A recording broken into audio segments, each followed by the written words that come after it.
এবং ৪ নং word BNP কর্তৃক আয়োজিত আজকের এই নির্বাচনী সভার সম্মানিত উপস্থিত আছেন বাংলাদেশ জাতীয় দল রয়্যাল জেলা শাখার সুযোগ্য সাংগঠনিক সমিতি জাতীয়তাবাদী শ্রমিক দল রয়্যাল জেলা শাখার পক্ষ থেকে সংগ্রামী শুভেচ্ছা অভিনন্দন।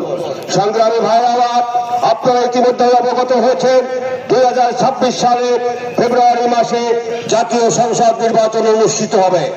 আমরা যারা এখানে উপস্থিত হয়েছি, হামলা হয়েছে, তার পরিবারকে নির্যাতন করা হয়েছে।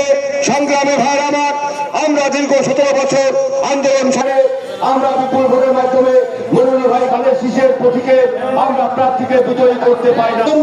আমরা মাঠ পর্যায়ে আমরা আন্দোলন সংগ্রাম করে যাচ্ছি।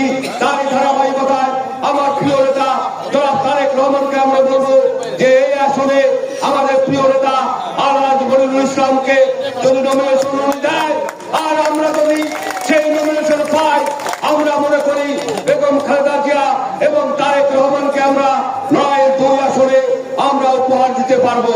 তাই আমার অভিভাবকের কাছে দেশনেত্রী বেগম খালেদা জিয়াকে আমরা আহ্বান জানাবো, আগামী জাতীয় সংসদ নির্বাচনে ৯-২ আসনে মনিরুল ইসলামকে আপনারা বিপুল ভোটিয়া এবং তারেক রহমানকে আমরা উপহার দেব, এই আশা ব্যক্ত করে হচ্ছে বাংলাদেশ জিন্দাবাদ, শহীদ জিয়া মরণ, দেশনেত্রী বেগম খালেদা জিয়া জিন্দাবাদ, তারেক রহমান জিন্দাবাদ, ধানের শীষ জিন্দাবাদ।